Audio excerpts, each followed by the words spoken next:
Bien, pues buenas tardes. Vamos a iniciar una conferencia más sobre el Diplomado Internacional en Línea. Hola Francisco, bienvenido.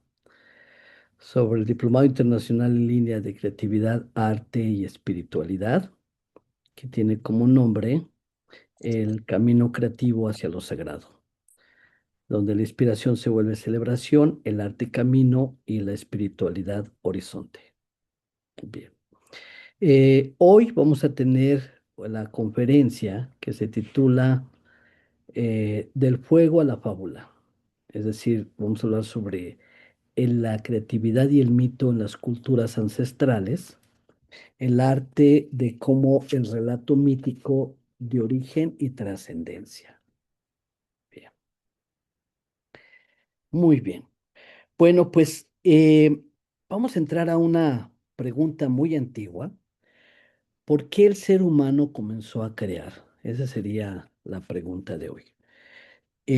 ¿Por qué no solo fabricó herramientas, ¿verdad? Sino también pintó y cantó y bailó y contó historias, hizo símbolos y rituales. El título del fuego a la fábula justamente nos invita a que imaginemos ese primer espacio humano alrededor del fuego, ¿verdad? Donde la comunidad se reunía, donde se protegía, porque acuérdense que el fuego ayuntaba a la mayoría, si no es que a todos los animales. Era el lugar también donde se compartía el alimento y también el lugar donde se escuchaban relatos y donde se comenzaba a transformar el miedo o el asombro de esa etapa o el misterio en imágenes y narraciones. Eh, no vamos entonces aquí a mirar el arte antiguo, el arte ancestral, como algo lejano o primitivo, sino lo vamos a mirar como una de las primeras grandes respuestas humanas ante el misterio de la vida o el misterio de vivir. Muy bien. Este primer bloque es cuando crear fue nombrar el misterio. Muy bien. Entonces, el tema de hoy nos lleva a comprender cómo los mitos, los rituales, los relatos de origen dieron forma a las primeras expresiones artísticas. Es decir, vamos a explorar una época de la humanidad donde el arte no estaba separado de la vida, o de la comunidad, o de la naturaleza, o inclusive de lo sagrado. En muchísimas culturas ancestrales, crear no era simplemente producir algo bonito, algo bello, era participar en una red de sentido, era contar de dónde veníamos, nuestros orígenes, era honrar la vida diariamente. También el arte era para acompañar la muerte, recordar ancestros y mantener ese vínculo con esas fuerzas invisibles de la vida o del mundo. Y para entrar a esa comprensión, conviene comenzar a empezar con una imagen simbólica, que sería la del primer fuego. ¿No? Eh, Imaginémonos por un momento a los primeros grupos humanos que estaban reunidos alrededor del fuego. La noche inmensa, más allá de luz hay sonidos, hay animales peligrosos, hay estrellas, desde luego la imaginación fértil de aquella época, hay pérdidas continuamente, muertes, nacimientos. ¿Ah? Entonces el fuego no solo calentaba, sino que también nos reunía, nos protegía, permitía ver los rostros y creaba un centro. Y alrededor de ese centro comenzaban a circular relatos, gestos, cantos, memorias. Podríamos imaginar que en ese lugar nació algo esencial y era empezar a darle forma al misterio, de nombrar aquello que nos asustaba, de agradecer lo que nos sostenía o de recordar lo que no debía perderse. Antes de que existieran los libros, los sistemas filosóficos o las grandes religiones institucionalizadas, existía la imaginación. El ser humano, pues, soñaba, ¿verdad?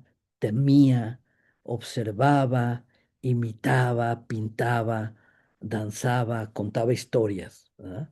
La imaginación en esa época no era un lujo, era una capacidad básica o fundamental para existir y relacionarnos con el mundo.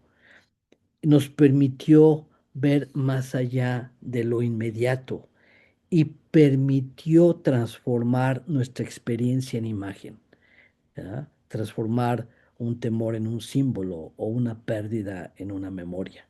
Y antes de explicar racionalmente el mundo, la humanidad lo simbolizó, simbolizó al mundo.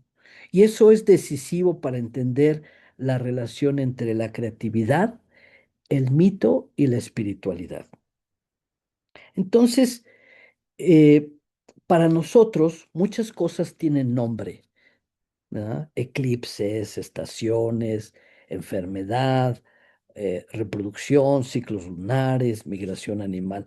Pero para las culturas ancestrales, el mundo aparecía como una inmensidad misteriosa. La noche no era solo ausencia de luz, era territorio de lo desconocido. La muerte no era solo un hecho biológico, era una ruptura enorme que perdía sentido o que pedía sentido. Los animales no eran solo recursos, eran fuerzas, eran amenazas, alimento, era belleza, era presencia. Y frente a ese mundo, el ser humano no solo reaccionó con miedo, también respondió con creatividad. Esta es una de las ideas más importantes de toda esta sesión, que el arte nació en gran medida como una forma de conversación con aquello que no podía tocarse, no se podía controlar o que no se podía explicar completamente. El origen, la muerte, los ancestros, los animales, todas las fuerzas de la naturaleza, pero también los ciclos del cielo, los sueños, lo que percibíamos como sagrado o secreto, todo eso excedía una explicación directa. Solo podía ser de alguna manera pintado o cantado o danzado, contado o ritualizado. El arte entonces permitió que lo invisible tuviera una forma visible, sonora o corporal o material. Y esta es una de las grandes raíces espirituales de la creatividad humana. Por eso no vamos a mirar este tema como si fuera una visita a un museo, ¿no?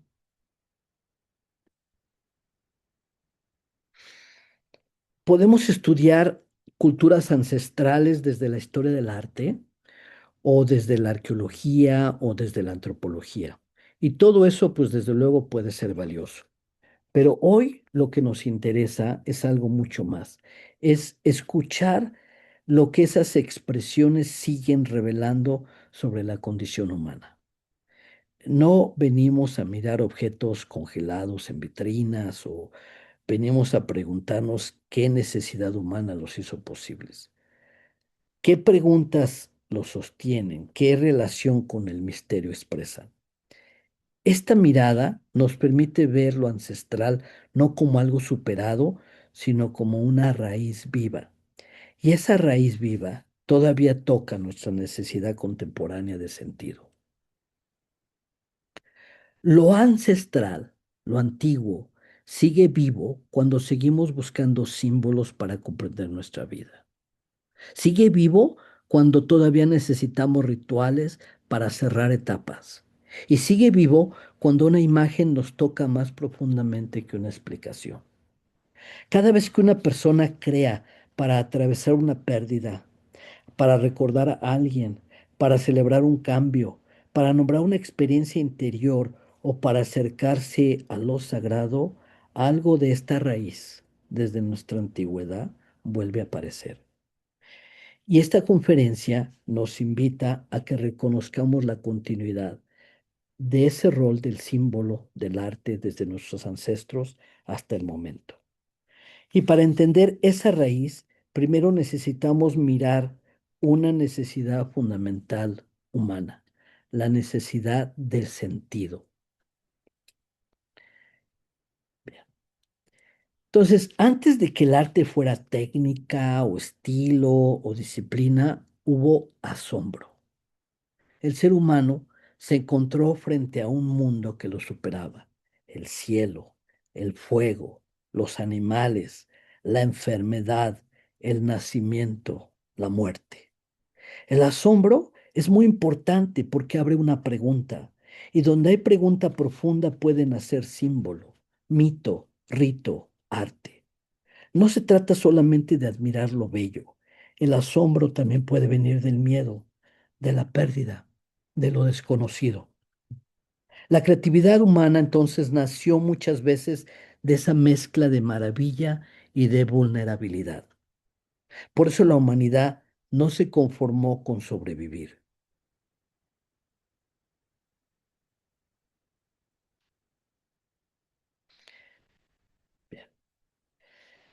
La supervivencia era indispensable. Conseguir alimento, protegernos, reproducirnos, cuidar de los niños, enfrentar juntos el clima. Pero el ser humano hizo algo más. Comenzó a recordar, a narrar, a celebrar y a honrar. Y eso nos dice algo muy profundo de la humanidad. La vida humana no se reduce a seguir viviendo biológicamente, y no desde los principios de la humanidad. Necesitamos comprender desde su origen de la humanidad por qué vivimos, a qué pertenecemos o cómo atravesar pérdidas y, al final de cuentas, qué sentido tiene nuestra existencia. Y en esa necesidad adicional aparece la creatividad como fuerza simbólica. Entonces, comprender era una forma de encontrar un lugar en el mundo. Cuando hablamos de comprender, no nos referimos únicamente a explicar de una manera racional o científica. Comprender en este contexto significa encontrar una orientación, cómo vivir, cómo morir, cómo pertenecer al grupo, cómo relacionarnos con los animales, cómo respetar los ciclos, cómo interpretar los sueños y cómo acompañar a los muertos. La comprensión ancestral era muchas veces simbólica o ritual o narrativa o siempre comunitaria. Esa necesidad de comprensión surgía a, enfrente de ciertos grandes misterios. Cuando algo no tiene nombre, puede sentirse caótico, amenazante, inmanejable. Nombrar no elimina el misterio, pero empieza a relacionarnos con él. El ser humano comenzó a dar nombres, imágenes, historias, relatos, aquello que lo excedía. Así la tormenta o la muerte o la enfermedad, el animal o el fuego entraban en un campo de sentido. El símbolo no lo resolvía todo, pero ofrecía cierta orientación. Permitía decir: esto significa algo, esto pertenece a una historia, esto puede ser acompañado. Crear fue entonces una forma de darle orden a nuestras experiencias. Esta es otra idea central.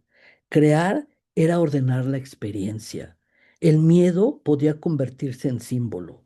El caos se podía convertir en una historia o un relato. Y la pérdida podía convertirse en memoria. La vida también podía convertirse en celebración. Esto sigue siendo cierto hoy. Cuando alguien escribe sobre su duelo o pinta una imagen de su transformación o crea un ritual para cerrar una etapa, está ordenando su experiencia. Las culturas ancestrales ya conocían ese poder transformador de la creación, pero esa creación no era solamente individual, también era de la comunidad. era comunitaria. En las culturas orales, la memoria era fundamental. La comunidad necesitaba recordar sus historias, sus relatos, necesitaba recordar sus lugares sagrados, necesitaba recordar sus muertos, sus ciclos, sus prohibiciones o sus celebraciones y hasta sus aprendizajes. Esa memoria no estaba solo en documentos, estaba en los cuerpos, en los cantos, en las imágenes, en las ceremonias y en las repeticiones rituales. Crear también era recordar juntos, era asegurar que lo esencial no se perdiera. Por eso podemos hablar de la creatividad como una necesidad ancestral. Cuando el mundo necesitó relato, nació el mito. El mito nos permitió decir, hay una historia detrás de lo que vivimos, hay un origen, hay fuerzas, hay vínculos, hay sentido.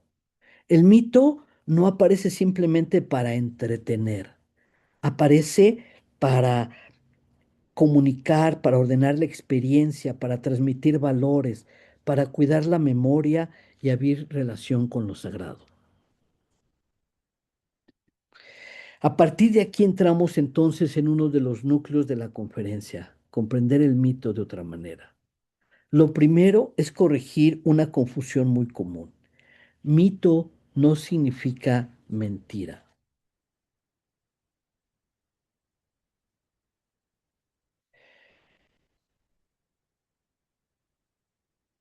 Entramos ahora en el mundo del mito. Los mitos son relatos que guardan algo esencial, las preguntas profundas que una cultura no quiere olvidar. Un mito puede hablar del nacimiento del mundo, del origen del fuego, del surgimiento de la muerte, de la creación del ser humano o de nuestro vínculo con los animales. Pero más allá del contenido, siempre expresó o expresa una forma de entender la existencia. El mito es la memoria simbólica porque conserva sentido, no solo información. Para comprenderlo bien, necesitamos liberar la palabra mito.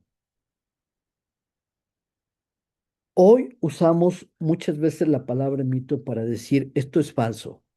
Decimos eso es un mito, como si mito significara mentira. Pero en el sentido profundo, el mito no es una falsedad, es un lenguaje simbólico.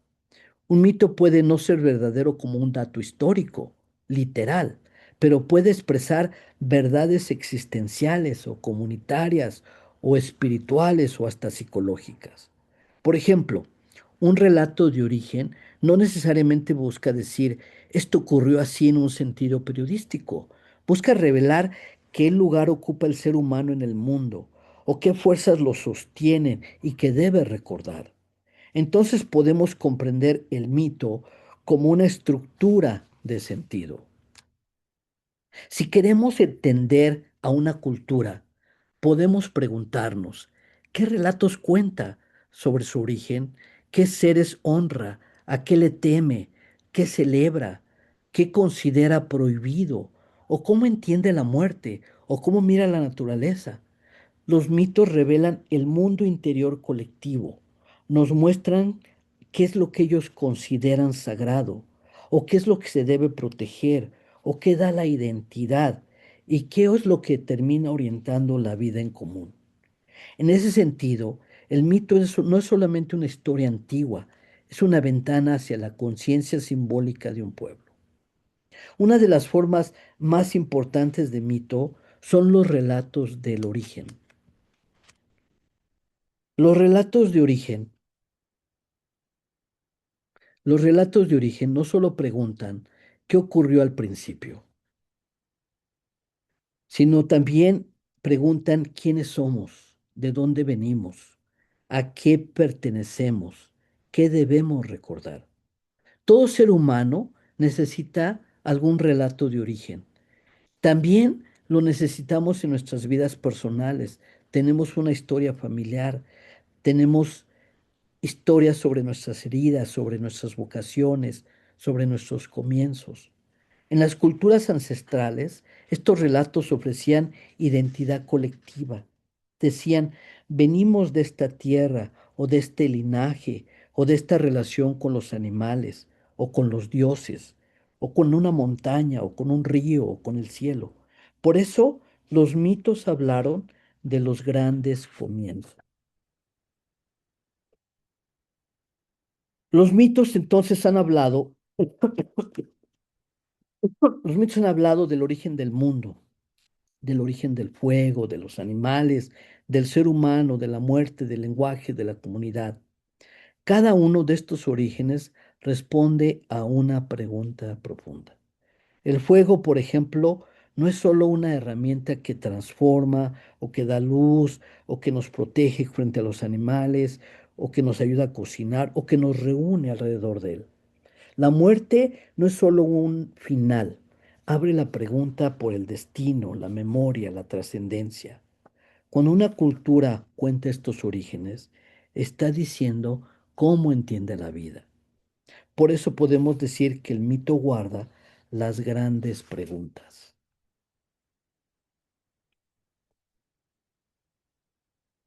No siempre, perdón, esta frase es clave. El mito guarda las grandes preguntas. No siempre responde con teorías o con imágenes o con personajes o con viajes. Responde con, perdón, no siempre responde con teorías, a veces responde con imágenes, con personajes, con viajes, con animales, con pruebas, con nacimientos, con muertes, con transformaciones. La imagen mítica nos permite sostener una pregunta sin reducirla. A veces una historia puede contener más profundidad que una definición. Por eso, hoy día, los mitos siguen vivos, porque siguen preguntando dentro de nosotros.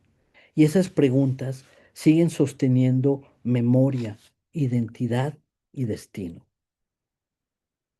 El mito une tres dimensiones. Primero, la memoria, lo que la comunidad recuerda y transmite.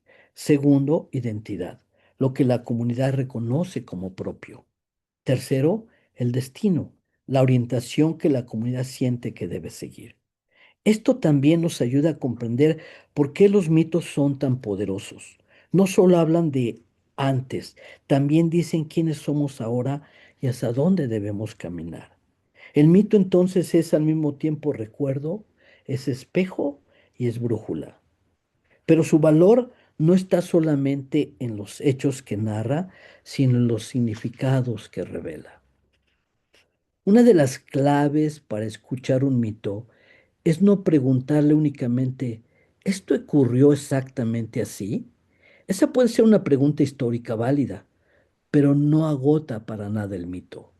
También debemos preguntar, ¿qué significa este relato? ¿Qué experiencia humana expresa? ¿Qué miedo acompaña? ¿O qué esperanza protege? ¿Qué relación con el mundo revela? El mito no explica solo hechos, revela significados. Y para una cultura, esos significados pueden ser tan importantes como los datos. Y cuando ese significado no solo se cuenta, sino que vive, aparece el rito. El mito no permanecía solamente como palabra. Se podía cantar, se podía danzar, se pintaba, se representaba y se actualizaba en ceremonias. Cuando el relato se vuelve cuerpo, aparece el rito. El rito permite que la comunidad no solo escuche el sentido, sino que lo viva. Aquí empieza otro paso fundamental. El sentido deja de ser solo narración y se transforma en una experiencia compartida. Entremos entonces al rito, al relato que entra en nuestros cuerpos.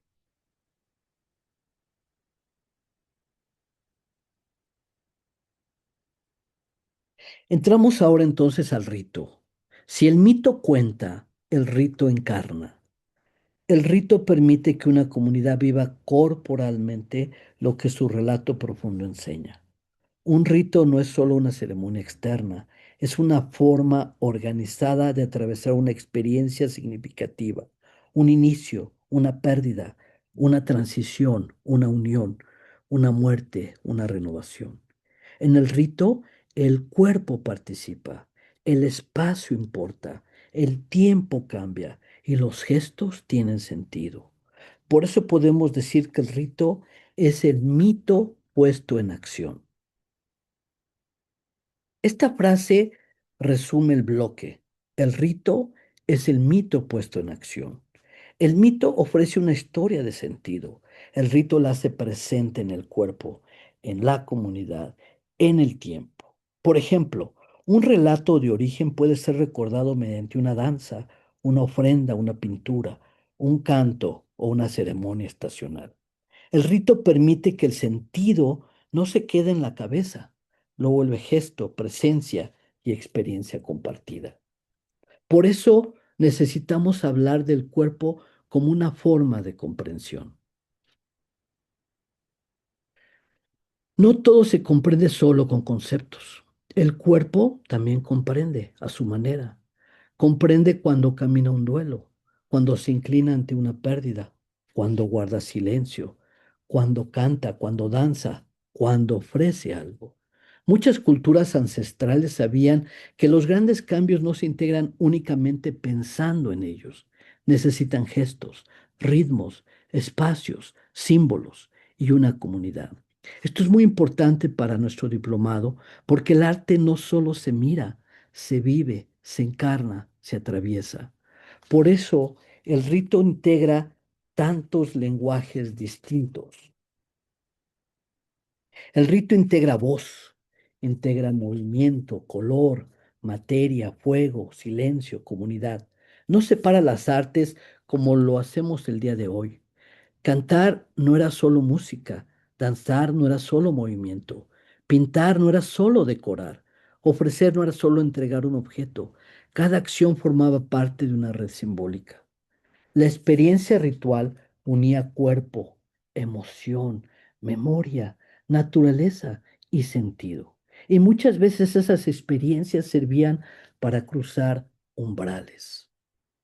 Un umbral es el paso entre un estado y otro. Nacer es un umbral, la adolescencia es otro umbral, la unión de pareja o la pérdida o la muerte, la enfermedad, sanar, la iniciación, todos son umbrales. Las culturas ancestrales comprendieron que esos pasos necesitan forma. Sin una comunidad no marca los cambios, si una comunidad no marca los cambios, las personas pueden quedar desorientadas. El rito ayuda a decir algo terminó, algo comienza, algo debe ser honrado o algo debe ser integrado. Y esos umbrales rara vez se atravesaban en soledad. Una comunidad estaba presente. El rito reúne a la comunidad alrededor de algo, algo mayor que el individuo. Puede ser una pérdida, una cosecha, el nacimiento de alguien, una iniciación de algún tipo, una petición, una celebración. Al reunirse, la comunidad reconoce que la vida no se atraviesa sola. Hay momentos que necesita de testigos o necesita de acompañamiento o de una memoria compartida. Esta es una enseñanza muy actual. Muchas crisis contemporáneas se viven en aislamiento, sin rito, sin comunidad, sin un lenguaje simbólico. En el rito, el símbolo deja de ser una idea y se vuelve experiencia viva. Un símbolo puede ser contemplado, explicado o interpretado, pero en el rito el símbolo se vive. El fuego ya no representa solo transformación, se enciende. El agua no solo representa limpieza, se toca. El camino no solo representa tránsito, se camina. El canto no solo representa unión, se canta en comunidad. El rito hace que el sentido pase por el cuerpo, el espacio y el tiempo. Por eso el rito no decora la vida, la ordena.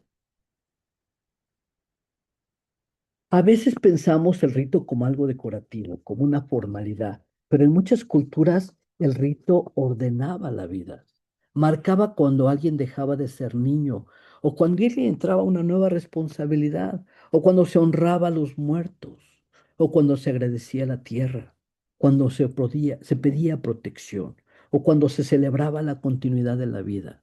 El rito daba forma a lo invisible, daba contorno a momentos que de otro modo podían sentirse caóticos. Y para ordenar estos momentos, el rito necesitó formas sensibles. Y ahí apareció el arte. El rito necesitó formas, imágenes, máscaras, cantos, danzas, objetos, colores, espacios sagrados. Allí el arte apareció como el cuerpo visible del rito, no como un adorno externo, sino como vehículo de sentido. La máscara transformó el rostro, el canto transformó el ambiente, la pintura transformó el cuerpo, el objeto ceremonial transformó la materia común en portadora de significado. Con eso entramos al bloque más visual de la conferencia, la imagen sagrada. Veamos cómo la imagen ancestral fue mucho más que representación estética.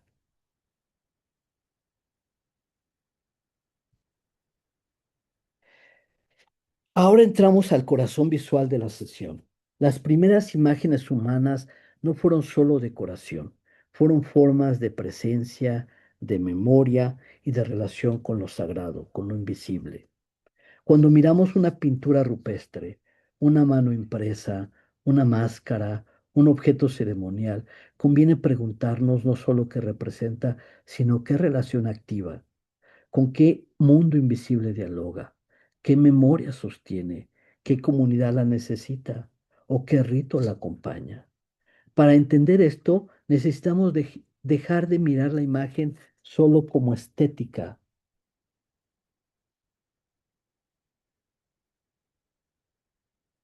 Hoy solemos decir, permítame un segundo. Hoy solemos decir que,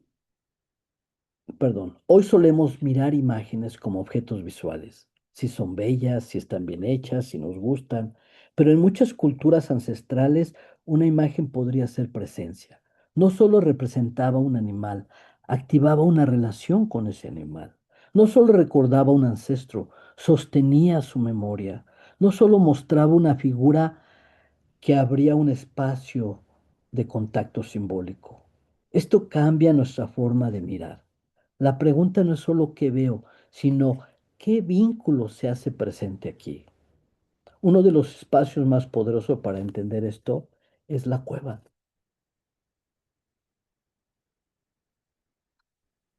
La cueva como primer templo de imágenes. La cueva no fue solamente refugio.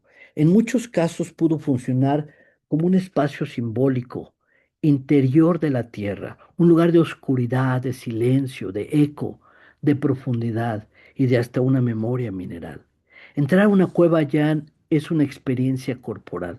La luz cambia, el sonido cambia, la percepción cambia. Por eso, una imagen pintada en una cueva no es igual que una imagen puesta en cualquier lugar.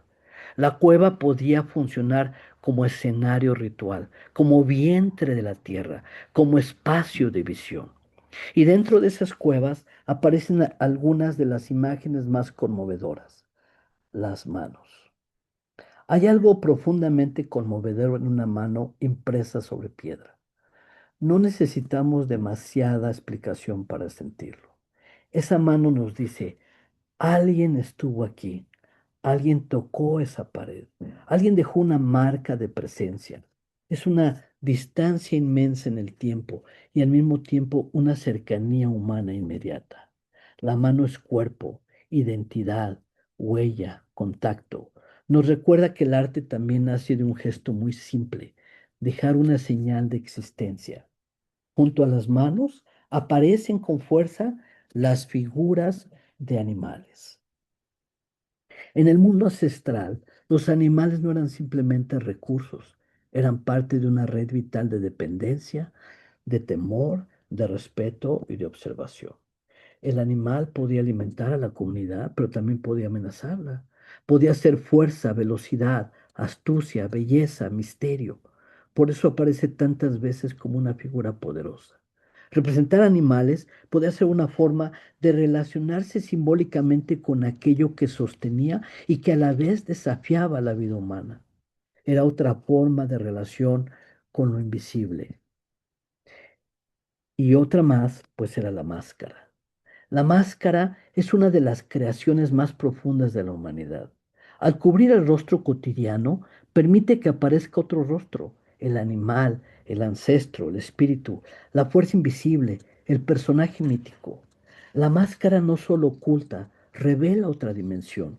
Permite que el cuerpo humano encarne algo más grande que la identidad diaria.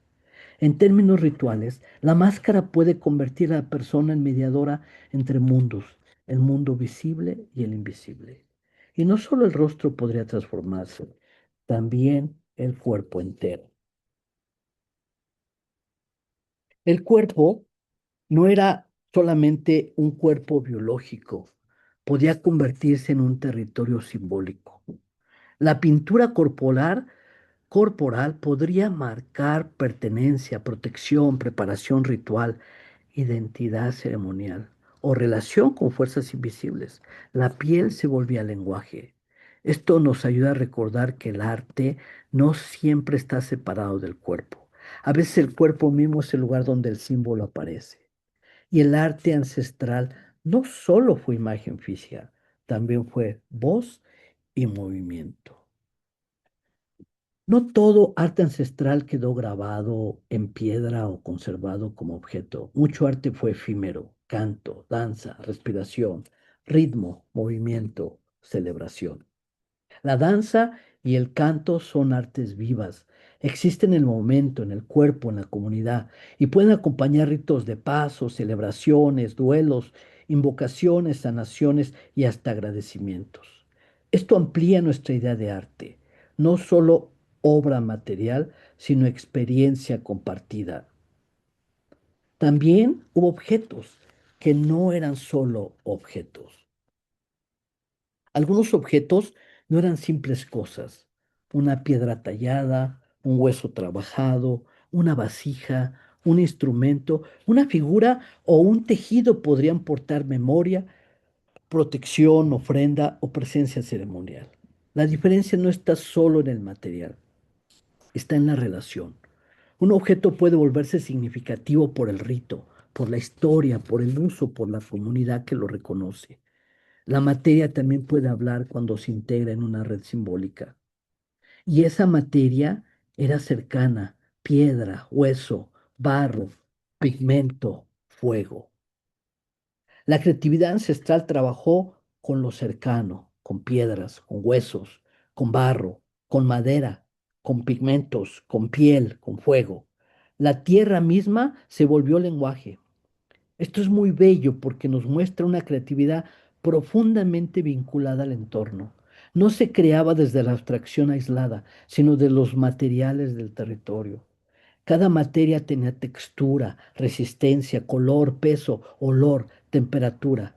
Crear también era escuchar a la materia. En esa relación, la belleza no estaba separada de lo sagrado. En la modernidad solemos separar lo estético, lo religioso, lo artístico, lo comunitario y lo espiritual. Pero en las culturas ancestrales esas dimensiones estaban profundamente unidas. Lo bello podría honrar la vida, o acompañar la muerte, o invocar protección, o celebrar fertilidad, o abrir relación con el misterio. La belleza no era solo algo agradable a la vista, podía ser una forma de contacto, de respeto y de comunión. Por eso la imagen no solo representaba, también participaba. Esta es una idea profunda. Nosotros muchas veces pensamos que una imagen representa algo externo, un animal, una persona, una escena, pero en ciertos contextos rituales la imagen participa en la relación con aquello que muestra. Puede acompañar una ceremonia, sostener una memoria, invocar una fuerza, marcar un espacio o activar una experiencia comunitaria. La imagen no es solo espejo, puede ser puente. Crear entonces era hacer visible una relación. El arte ancestral hacía visible una relación entre el humano y la naturaleza, entre la comunidad y sus ancestros, entre el cuerpo y el rito, entre la materia y el símbolo, entre lo visible y lo invisible. Esto nos ayuda a entender que crear no era simplemente expresar una interioridad individual, era participar en una red cósmica de sentido, profunda, de vida. Crear es decir, estamos vinculados.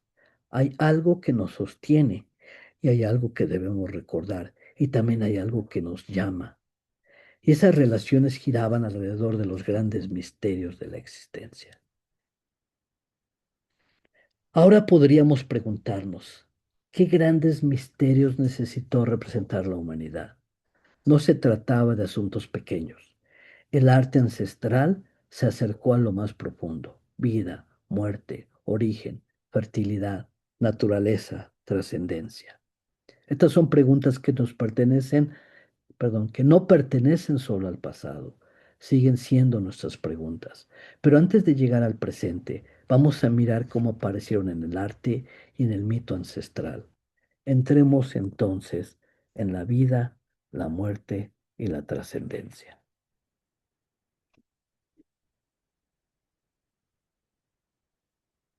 El arte ancestral acompañó los grandes misterios de la existencia. Allí donde no bastaban las palabras, aparecieron imágenes, ritos y símbolos.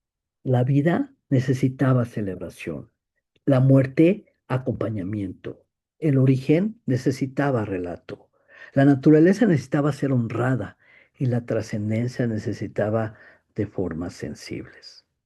Este bloque nos lleva al corazón existencial de ese arte ancestral. Los grandes temas de la humanidad nunca fueron pequeños.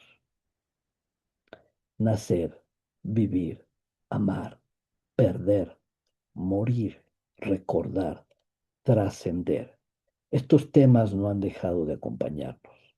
Las culturas ancestrales crearon formas para estar frente a ellos, no porque tuvieran respuestas simples, sino porque necesitaban acompañar experiencias demasiado grandes para dejarlas sin símbolo. El arte permitió mirar lo inmenso sin quedar paralizado. Uno de los primeros grandes temas, pues, es el origen. Preguntar por el origen es preguntar por la identidad, de dónde venimos, quiénes somos, qué historia nos antecede, qué fuerzas hicieron posible nuestra vida. Los relatos de origen ubican a una comunidad dentro del mundo. Le dicen, perteneces a una tierra, a un linaje, a una memoria, a un orden mayor. En la vida personal también ocurre algo parecido.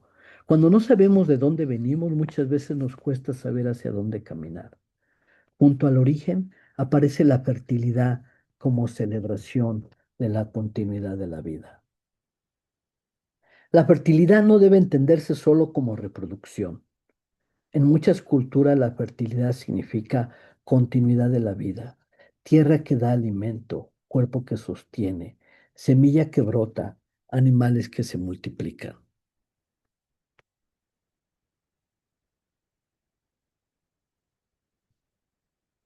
Animales que se multiplican y comunidad que permanece. Celebrar la fertilidad era celebrar que la vida seguía, o después de la sequía podía venir la lluvia, que después del invierno podía volver el brote. La fertilidad, la fertilidad es una forma de esperanza encarnada en la naturaleza, pero la vida también implicaba riesgo, y uno de esos riesgos estaba en la casa. La casa no fue solo técnica, implicaba riesgo, observación, cooperación, dependencia y relación con los animales. El animal podía alimentar a la comunidad, pero también exigía respeto, conocimiento, cuidado. Por eso muchas representaciones de animales pueden leerse dentro de una relación compleja entre supervivencia, temor, gratitud y misterio. Aquí es importante no mirar la casa solo desde la utilidad, también forma parte de un mundo simbólico. Y si la vida exigía alimento, también exigía mirar a la muerte. La muerte quizás fue una de las grandes maestras del símbolo. Frente a la muerte, el ser humano necesitó acompañar, honrar, despedir, recordar y preguntar. ¿Qué ocurre con quien muere? ¿Qué queda en la memoria? ¿Cómo se acompaña a quienes se quedan? ¿Hay continuidad? ¿Hay tránsito? ¿Hay presencia? Los ritos funerarios, los objetos, las marcas, las ofrendas y los relatos muestran que la humanidad no quiso dejar la muerte sin lenguaje. De esa relación con la muerte surge también la memoria de los ancestros. Los ancestros no eran solamente quienes murieron. En muchas culturas eran presencia de memoria, raíz, orientación y pertenencia. Recordarlos era sostener un vínculo entre quienes fueron, quienes son y quienes vendrán. Esa continuidad ayudaba a la comunidad a sentirse parte de una historia mayor. Hoy también podemos preguntarnos, ¿qué hacemos con nuestra memoria? ¿Cómo honramos lo recibido? ¿Qué transformamos y qué transmitimos? Junto a los ancestros, la naturaleza misma experimentada como un gran templo. Antes de los templos construidos, la naturaleza era el templo vivo. La montaña, el río, la cueva, el bosque, el animal, el cielo, todos eran los lenguajes de lo sagrado. Eso no significaba que todas las culturas entendieran la naturaleza de igual manera, pero sí podríamos reconocer una relación más integrada entre el entorno, el símbolo y la espiritualidad. La naturaleza para ellos no era solo paisaje, era presencia, alimento, amenaza, ciclo, morada, enseñanza y misterio. Y entre todos los espacios naturales, el cielo abrió una perspectiva inmensa. El cielo ofrecía ciclos, el día, la noche, la luna y sus fases, estrellas y sus movimientos, las estaciones. Mirar el cielo era mirar un orden mayor. Para muchas culturas, los astros no eran solo objetos físicos, eran señales de tiempo, de orientación, de misterio, de destino, de calendario, de ritmo y de trascendencia. Mirar arriba era también preguntarse por el lugar humano dentro de una inmensidad. Frente a todos estos misterios, el arte ofreció una compañía simbólica. Esta es una de las frases más importantes de esta conferencia. El arte ayudó a no quedar solos frente al misterio.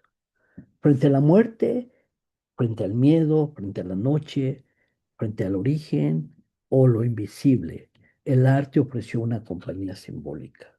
Crear no eliminaba el misterio, pero permitía estar frente a él de otra manera, con una imagen, con un canto, con un gesto, con una comunidad, con un relato. Quizás una de las funciones más profundas del arte es esta, ayudar a no quedarnos solos frente a lo que no podemos controlar del todo. Y si esos misterios siguen vivos, entonces lo ancestral sigue hablando. Seguimos naciendo, seguimos perdiendo, seguimos amando, muriendo, seguimos en búsqueda de sentido, seguimos mirando al cielo, pasando por crisis, recordando a nuestros muertos. Por eso lo ancestral no está muerto. Sus formas quizás cambiaron, pero sus preguntas siguen vivas. Esta es la transición central hacia el presente. No estudiamos el mito y el arte ancestral solo para saber qué hacían otros pueblos, sino para reconocer qué preguntas siguen viviendo en nosotros. Entremos ahora en lo ancestral que todavía habita nuestra vida contemporánea. Lo ancestral no está solo en cuevas, en ruinas o museos, también vive en nuestras preguntas profundas. Cuando soñamos con imágenes que no comprendemos, Cuando buscamos un ritual para cerrar una etapa, cuando necesitamos una historia que ordene nuestra vida, cuando una obra de arte nos toca sin que podamos explicarla del todo, lo ancestral reaparece. No como regreso al pasado, sino como una dimensión profunda de la experiencia humana. Por eso podemos decir con cuidado que no somos tan modernos como creemos. Vivimos con tecnología, ciencia, redes, inteligencia artificial, velocidad, información. Pero nuestras preguntas esenciales no han desaparecido. Nos seguimos preguntando quiénes somos, de dónde venimos, cómo amar, cómo perder, cómo morir, cómo pertenecer y cómo encontrar sentido en esta vida. La modernidad transformó nuestras herramientas, pero no eliminó nuestra necesidad de relato o de símbolo o de ritual y de profundidad. La primera de esas necesidades contemporáneas es la necesidad de historias, de relatos. Seguimos necesitando relatos para organizar nuestra experiencia. Una persona que no puede narrar lo que vivió muchas veces queda fragmentada. Narrar no significa inventar falsamente, significa dar secuencia, dar forma, dar sentido y posibilidad de integración.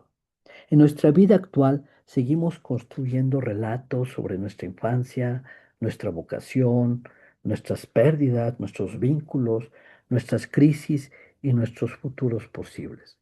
Pero no todo puede decirse solo en relato. Seguimos necesitando tiempo. Hay experiencias que no caben fácilmente en explicaciones. Un duelo, un sueño, una crisis, una vocación, una sensación de llamado, una transformación interior. El símbolo nos permite acercarnos a esas experiencias sin reducirlas. Una imagen, un color, un objeto, un gesto, una metáfora pueden decir algo que la explicación lineal no alcanza. Por eso el arte sigue siendo necesario, porque trabaja con el lenguaje del símbolo. Y cuando el símbolo necesita encarnarse, seguimos necesitando rituales. Aunque muchas personas ya no pertenezcan a sistemas rituales tradicionales, siguen necesitando gestos significativos.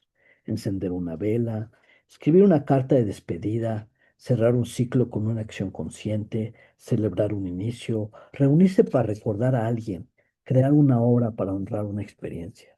Todo eso muestra que seguimos necesitando rituales. El rito da forma a lo que cambia. En nuestra vida contemporánea, está llena de cambios de etapa. La vida contemporánea tiene muchos umbrales, separaciones, duelos, mudanzas, cambios profesionales, crisis de sentido, despertares espirituales, enfermedades. Nuevas etapas, pérdidas de identidad. Muchas veces atravesamos estos cambios sin lenguaje, sin comunidad, sin rito, sin imagen simbólica. Entonces la experiencia puede quedar desordenada.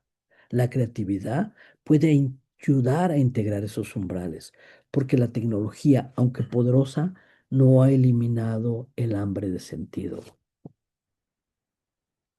Podemos estar hiperconectados y sentirnos profundamente desconectados. Podemos tener mucha información, pero poca integración. Podemos vivir con alta velocidad y carecer de profundidad. La tecnología es una herramienta extraordinaria, pero no responde por sí sola a las preguntas del alma humana. El hambre da sentido, perdón, el hambre de sentido ahí sigue y muchas veces vuelve a buscar historias, relatos, símbolo, arte, ritual y desde luego comunidad. Por eso la creatividad puede volver a ser camino interior. Crear puede ser más que producir obras, puede ser una práctica de escucha, de ordenamiento, de sanación de significados, de diálogo con símbolos y de apertura a lo sagrado. Esta es una de las grandes invitaciones de nuestro diplomado, recuperar la creatividad como camino de transformación interior. No se trata de copiar formas ancestrales, se trata de recuperar una función profunda, crear para relacionarnos con la vida, con la memoria, con el cuerpo, con la comunidad y con el misterio. Y eso nos lleva a una pregunta personal. ¿Qué mito vive en mí dentro de mí hoy? ¿Qué mito vive hoy dentro de mí? Podríamos preguntarnos, ¿qué relato organiza mi vida? ¿Vivo dentro del mito del héroe solitario? ¿O vivo dentro del mito de la víctima? ¿O vivo dentro del mito de un buscador? ¿O vivo dentro del mito del exiliado? ¿O vivo dentro del mito del sanador? ¿O del mito del creador? ¿O del servidor? ¿O de renacimiento? A veces no elegimos conscientemente los relatos que nos guían, los heredamos, los absorbemos y pues los repetimos. La creatividad puede ayudarnos a reconocerlos y cuando sea necesario también transformarlos. Con esta pregunta entramos al cierre. Volver al origen creador.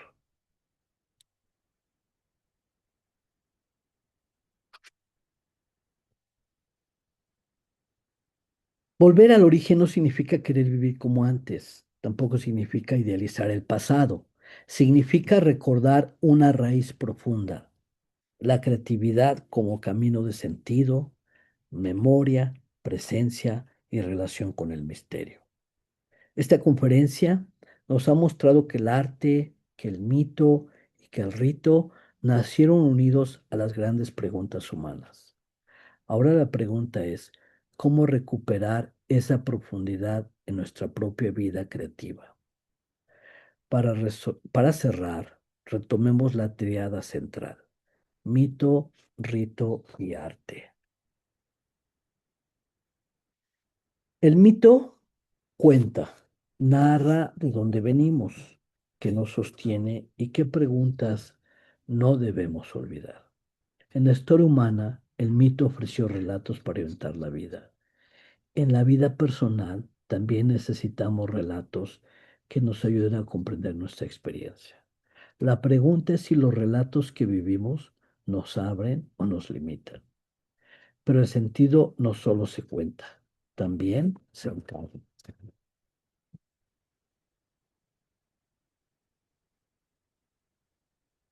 El rito encarna, hace que el sentido pase por el cuerpo, por la acción, por la comunidad y por el tiempo. Cuando algo importante sucede, necesitamos más que una idea. Necesitamos un gesto, un cierre, una marca, una forma de atravesarlo. El rito nos recuerda que la transformación también necesita cuerpo. Y esa experiencia encarnada busca forma sensible en el arte.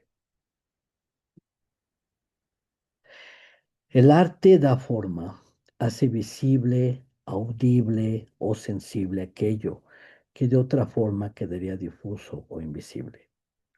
Una imagen puede contener una emoción, un canto puede reunir una comunidad, una danza puede atravesar una pérdida, una obra puede darle cuerpo a una pregunta espiritual.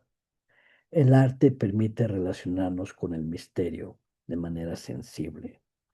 Cuando mito, rito y arte se encuentran, la creatividad se vuelve camino hacia lo sagrado. Cuando mito, rito y arte se encuentran, la creatividad deja de ser solo expresión individual y se vuelve camino. Un camino hacia el sentido, hacia la memoria, hacia la comunidad, hacia el cuerpo, hacia la naturaleza y hacia lo sagrado. Esta es la gran intuición de este diplomado. La creatividad puede ser una vía de transformación y profundidad espiritual, pero crear con sentido implica recordar que no creamos de manera aislada.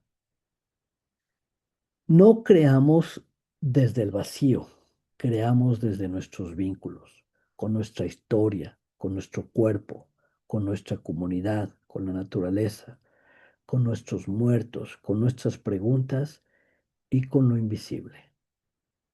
Crear con sentido es recordar esas relaciones, es preguntarnos a qué responde mi creación, qué honra, qué transforma, qué recuerda, qué abre. Esta idea puede cambiar nuestra forma de crear y esa pregunta se vuelve personal.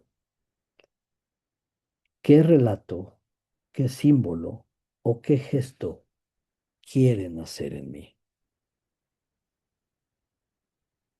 Después de mirar las culturas ancestrales, la pregunta ya no es solo histórica, la pregunta es interior.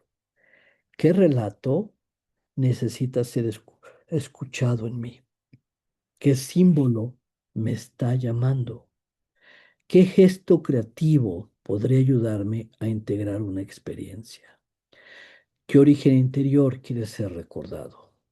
La creatividad profunda no siempre empieza con una obra, a veces empieza con una pregunta. Y vamos a cerrar con una breve práctica de integración. Te invito a que cierres los ojos por un momento, siempre y cuando te sientas cómodo con este ejercicio. Y recuerda una imagen, una imagen. También puede ser una palabra, no solo una imagen, también puede ser un símbolo o también puede ser una idea. Que esta conferencia haya tocado algo en ti. Repito, recuerda una imagen o una palabra o un símbolo o una idea de esta conferencia que haya tocado algo en ti. Y no la analices demasiado, solo obsérvala.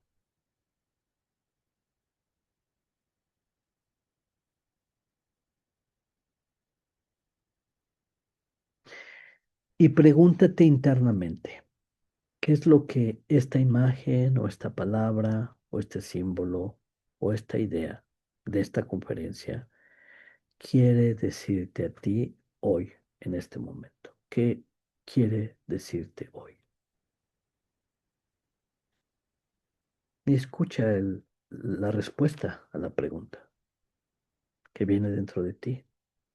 ¿Qué te quiere decir hoy esta imagen, palabra, símbolo, idea que de esta conferencia has recordado y que tocó algo en ti? Bien.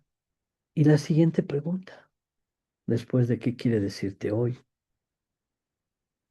¿cuál es el mensaje que te da? ¿Qué mueve, qué genera este gesto, esta en ti? ¿Verdad? ¿Qué gesto creativo podría honrar esa señal? Escribir una frase, o dibujar una forma, encender una vela, escuchar una música, una pieza musical, caminar en silencio o simplemente guardar una pregunta. ¿Mm? ¿Qué te mueve? ¿A qué te mueve eso? ¿A qué? ¿Hacia dónde mueve eso? Como expresión artística tuya, propia. Y no necesitamos responder ahora. Por ahora basta con escuchar. Los mitos antiguos siguen vivos. Los mitos antiguos siguen vivos cuando despiertan preguntas. Los mitos antiguos no han terminado. Siguen vivos cuando una imagen nos conmueve, cuando una historia nos orienta, cuando un símbolo nos busca, cuando una pregunta vuelve a abrirse dentro de nosotros. Quizás no necesitamos repetir los mitos antiguos literalmente, pero sí necesitamos recuperar nuestra capacidad de escuchar simbólicamente la vida. Lo voy a repetir. Quizás no necesitamos repetir los mitos antiguos literalmente, pero sí necesitamos recuperar nuestra capacidad de escuchar simbólicamente la vida. Cuando crear vuelve a conectarnos con el misterio de existir, algo del mito vuelve a respirar. Repito, cuando crear vuelve a conectarnos con el misterio de existir, algo del mito vuelve a respirar. Y con eso, el camino creativo hacia lo sagrado continúa. Hoy recorrimos una raíz desde el fuego más ancestral, y que la humanidad creó para narrar el misterio, y que después de eso pintó, cantó, danzó, narró y ritualizó para comprender la vida, acompañar la muerte, recordar el origen y abrir relación con lo sagrado. Esta sesión no termina aquí, nos deja una invitación: seguir explorando cómo la creatividad puede ser camino de autoconocimiento, de transformación y de profundidad espiritual. El camino creativo hacia lo sagrado continúa en cada sesión, pero también en cada gesto creativo que hacemos con presencia, con memoria y con sentido. Agradezco y les invito a nuestra próxima sesión, ¿verdad? Em, y bueno, vamos a tomarnos unos minutitos, ¿verdad? A preguntas y respuestas o comentarios, o quién quiere compartir algo de lo aquí visto, de su experiencia, que la quieran compartir. Tenemos unos minutitos.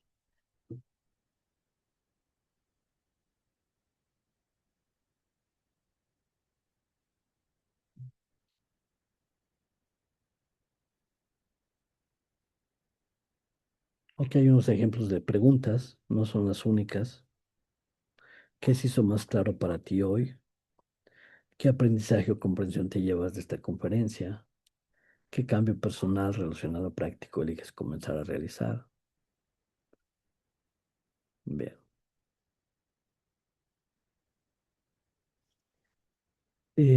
Si no hay más comentarios, si alguien no quiere abrir el Bueno, micrófono. yo quiero comentar. Soy Pati Lee. Pati Lee, adelante, Pati. Muchas gracias.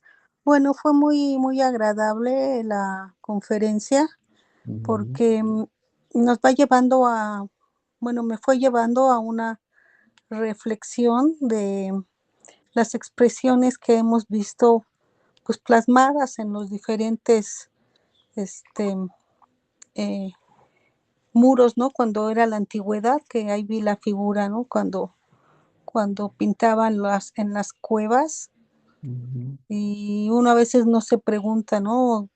Cómo era su expresión o por qué lo hacían. Y claro, bueno, tampoco era que ellos pensaran en hacer arte, ¿no? ujú, Simplemente creo que querían comunicar algo, que se querían expresar de alguna manera, ujú, porque yo pienso que en aquellos tiempos, ujú, pues lo que primordialmente querían era sobrevivir, ¿no? ujú, ujú, Y buscar los medios para estar unidos, para alimentarse, o sea, ujú, todo era, no sabían, ¿no? Ahorita nosotros ya sabemos que después de que llega la noche, al otro día vuelve a amanecer, y ellos pues lo tuvieron que ir aprendiendo con tantos años de observación, y ujú, que aquella observación pues no sabían si al otro día iba a ser igual. ujú, Entonces, ahora transformar toda aquella historia, las vivencias de nuestros ancestros, darles la lectura de que fue manifestación de arte, y que, bueno, ahora ya es un mito, un rito y, y una creatividad. Entonces, pienso que yo tengo mucho la costumbre de en las tardes, noche, dibujar ujú. y, o iluminar, Ok, o incluso a veces hasta me compro mis colores, plumines y mis cuadernos para dibujar, ¿no? Y ahí estoy yo iluminando u otras dibujando. Y es para mí una forma de manifestarme, pero no sé qué sentimiento o qué expresión, simplemente yo siento felicidad, ¿no? Me siento muy a gusto. No sé si esté manifestando algo de mis ancestros. Yo Mm, lo hago porque siempre me ha gustado mm, y sí le doy una importancia, ¿no? Al arte y a la creatividad porque yo creo que en mi caso, por ejemplo, mm, de mi familia, mm, este, mis hijos, los tres, les gusta mm. mucho el arte, son artistas Mira, y mm, pues eso nos ha servido muchísimo para que ellos no tengan vicios, lleven una vida sana, no sean tan conflictivos. O mm, sea, de eso definitivamente el arte ha servido como un medio de guía de su propia vida, ¿no? mm, Y fue muy ameno escuchar toda esta reflexión, historia, conferencia que nos comparte, ujú. porque es muy, muy reflexiva, ¿no? Sí queda una reflexión profunda de todo esto que nos compartió. Yo le agradezco mucho. Gracias, muchas gracias, Patricia. ¿Alguien más? ¿Algún comentario, pregunta que quieran hacer?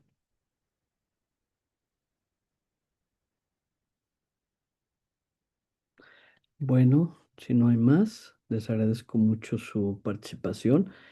Eh, ¿Hay alguien de aquí que quiera ser parte del grupo del diplomado de Creatividad, Arte y Espiritualidad y que em, quiera ser parte de este grupo y que no esté en el grupo que se unió a esta conferencia por una liga, pero no está en el grupo y quiere seguir recibiendo notificaciones de las próximas conferencias gratuitas?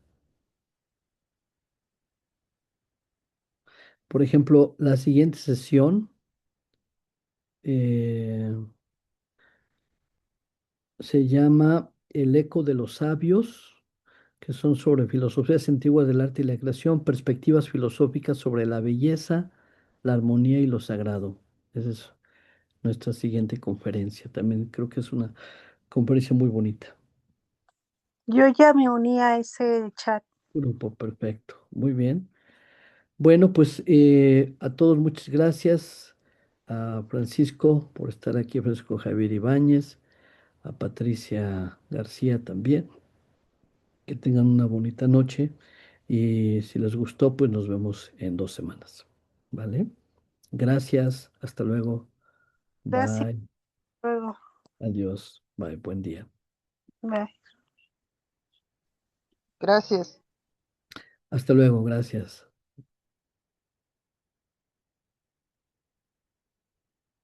Hasta luego, Francisco.